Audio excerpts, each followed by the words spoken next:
Hello and good afternoon. Thank you for joining me. I'm Jessica Lee. Welcome to Updates at Noon. Malaysia and Indonesia are committed to working together to combat international discrimination against palm oil, according to the country's leaders in Jakarta on Friday. Now, in a press conference after a four-eyed meeting with Prime Minister Tan Sri Muhyiddin Yassin at Merdeka Palace, Indonesian President Joko Widodo said, quote, regarding the issue of palm oil, Indonesia will continue to combat the discrimination against palm oil, and this fight will be more effective if it is done together, end quote. Echoing the same sentiment, Tan Sri Muhyiddin said both leaders expressed their concerns on the anti-palm oil campaign that is happening in Europe and Australia. Saya dan Bapak Presiden telah menzahirkan kebimbangan Malaysia dan juga Indonesia terhadap kempen anti minyak sawit yang berlaku terutama di Eropah, Australia dan Oceania. Kempen anti minyak sawit inilah tidak berasas dan tidak menggambarkan kelestarian industri sawit dunia serta bercanggah dengan komitmen EU dan kepada WTO mengenai amalan perdagangan bebas. The two leaders also discussed issues related to the protection of Indonesian migrant workers in Malaysia, transboundary haze, and the implementation of a reciprocal green lane or RGL. Terkait perlindungan pekerja migran Indonesia, saya menekankan pentingnya penyelesaian pembuatan MOU baru mengenai penempatan dan perlindungan pekerja domestik Indonesia di Malaysia. This was Tan Sri Muhyiddin's first official overseas visit since assuming office last year. Tan Sri Muhyiddin and President Widodo also expressed concern about Myanmar's military coup and asked the foreign ministers of Southeast Asia countries to hold a special meeting to discuss the issue to maintain political stability in the region. Now, Malaysia and Indonesia consider the democracy crackdown as a serious matter and putting a stop to the country's transition into a democratic administration.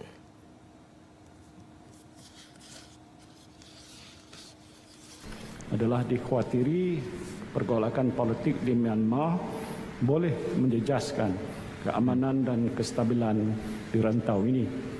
Sehubungan itu, saya sangat bersetuju dengan cadangan supaya kedua-dua Menteri Luar diberikan mandat untuk mencari kesepakatan supaya satu mesyuarat khas ASEAN diadakan bagi membincangkan perkara ini dan lebih mendalam lagi.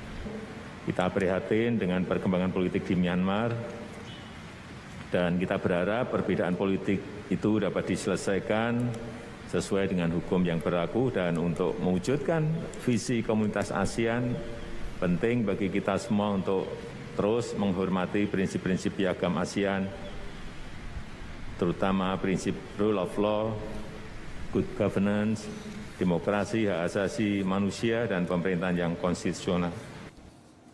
Both leaders also stressed the importance of international law in the South China Sea, and Tan Sri Muhyiddin called for a peaceful approach based on universally certified international law such as UNCLOS 1982. Following the surge of positive COVID-19 cases in 3 localities in Perak and Sarawak, the government has decided to put these areas under the Enhanced Movement Control Order, or EMCO, beginning today until the 19th of February.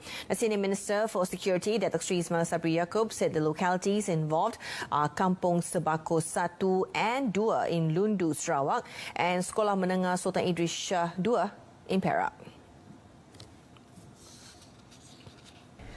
A total of 31 COVID-19 positive cases have been detected from 790 screenings conducted in Kampung Sebako 1 and 2, while 24 positive cases were reported in Sekolah Menengah Sultan Idris Shah 2, with another 2 more test results are still pending.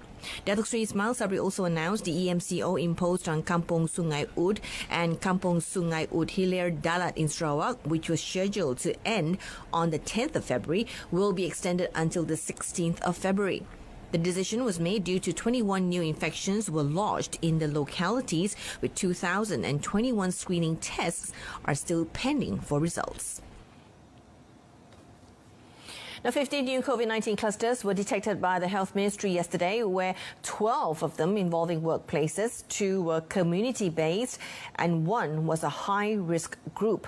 Now, 5 of the workplace clusters were in Selangor, namely Jalan Mokhtar, Jalan 16, Bandar Teknologi, Persiaran Jaya, and Jalan 5, while the 2 in Johor were the Jalan Rumbia 2 and Sri Sengkang clusters. Other workplace clusters were Junheng in Sarawak, Tapabena Jalan Valdor Pulau Pinang, Industri TTJ Negeri Sembilan, Santong Paka Terengganu, and Industri Bentong 11 in Pahang. The community clusters were Hikmah Muazzam and Taman Murni in Pahang, while the sole high-risk group cluster was Jalan Jubli in Kuala Lumpur. The new clusters identified yesterday takes the COVID-19 cluster tally in Malaysia to 876. 2 more clusters declared inactive, namely Tapabena Jalan Ipoh in Perak and Ziarah Putra in Putrajaya, bringing the number of active clusters to 434. Now, a total of 4,756 frontliners from the Ministry of Health, or MOH, have been infected with COVID-19 so far. The Health Director General, Tan Sri Dr. Nur Hisham Abdullah, said most of them were infected in the community.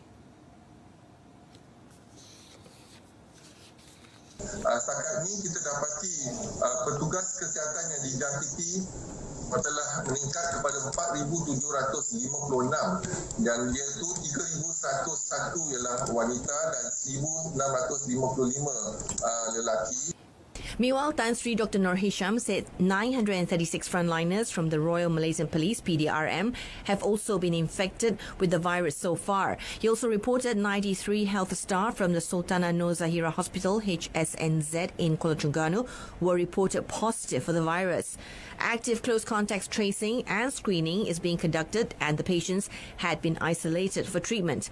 Meanwhile, the Health DG reported another patient carrying the B117 variant of the disease had been identified in Malaysia upon returning from the United Arab Emirates, or UAE.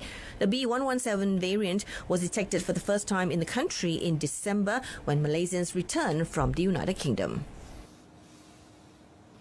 The Ministry of Communications and Multimedia launched the Malaysian Creative Industry Stimulus Package, or Prisma, amounting to 89.2 million ringgit as a short-term measure in facing the third wave of COVID-19 pandemic. Its Minister, Datuk Saifuddin Abdullah, said the initiative aims to ensure the sustainability and survival of creative industry players. According to Datuk Saifuddin, Prisma focuses on 3 main strategies, namely facilitating the financing of creative content production, enabling the capacity and skills of creative industry players, and providing market access for local creative products. Menerusi pelaksanaan Prisma ini, seramai lebih 9,000 penggiat industri kreatif yang terdiri daripada pelbagai bidang berkaitan filem, animasi dan permainan digital, muzik, seni persembahan, seni visual dan lain-lain akan menerima manfaat yang dihasratkan. Dan melalui peruntukan yang menyentuh 9,000 penggiat itu adalah dianggarkan lebih kurang 40,000 peluang pekerjaan akan dapat diwujudkan.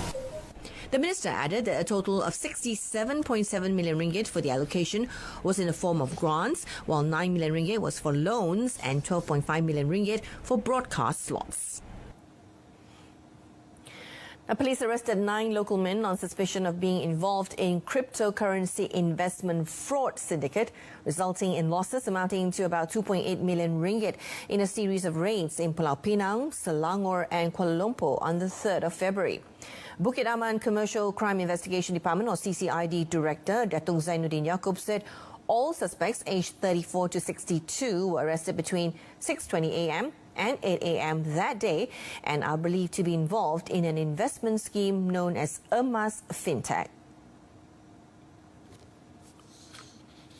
Datuk Zainuddin said the syndicate have been operating since April last year by offering returns on investments of 10 to 15% per month and promising a supposedly secure currency trading system as well as a sophisticated system to attract the public using cryptocurrencies like Bitcoin and USDT. However, investors have not been able to use the Emas FinTech website to view trading transactions since December 2020, leading them to believe they have been cheated. Dan setakat ini daripada grup ini, kita dah kesan 43 laporan polis dan kerugian yang melibatkan 2.8 juta dan kita percaya ada lagi pelabur yang belum tampil buat laporan polis. Mungkin masih keliru ataupun masih mempercayai bahawa skim ni ada lagi, company ada lagi. Simpan, tunggu dan lihat. Sebahagian pada mereka saja yang telah buat report.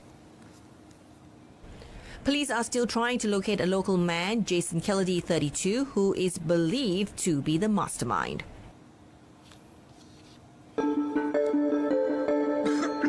Confused or worried about symptoms during the COVID-19 pandemic? If you only have a runny nose or are sneezing, you may have a cold or allergies. Have you lost your sense of taste or smell? Are you experiencing shortness of breath? These are common symptoms of COVID-19. Coughing, fatigue and fever are all symptoms of both flu and COVID-19. If you have a temperature above 38 degrees Celsius or 100.4 degrees Fahrenheit, call your local healthcare provider or hotline for medical advice and ask whether you need a COVID-19 test. If you have any COVID-19 symptoms or are waiting for test results, stay home and isolate from other members of your household. Drink fluids and eat well. Always wear a mask if you're in the same room as others. If you test positive for COVID-19, follow your healthcare provider's advice. If at any time you experience a danger sign like difficulty breathing, chest pain, confusion, loss of speech or mobility, don't wait. Seek medical care immediately.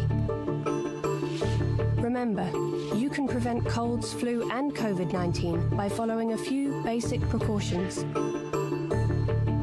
Stay safe and protect each other. We're in this together. Know your risk, lower your risk.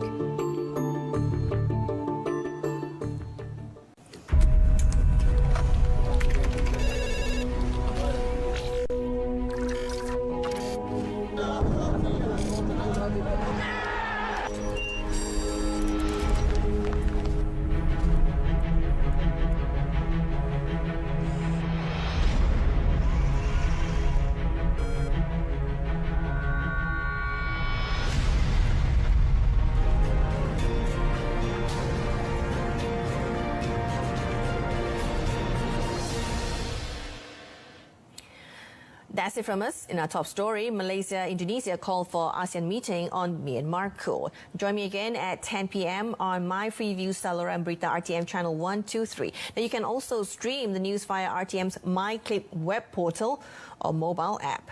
Thanks for watching. I'm Jessica Lee. See you later.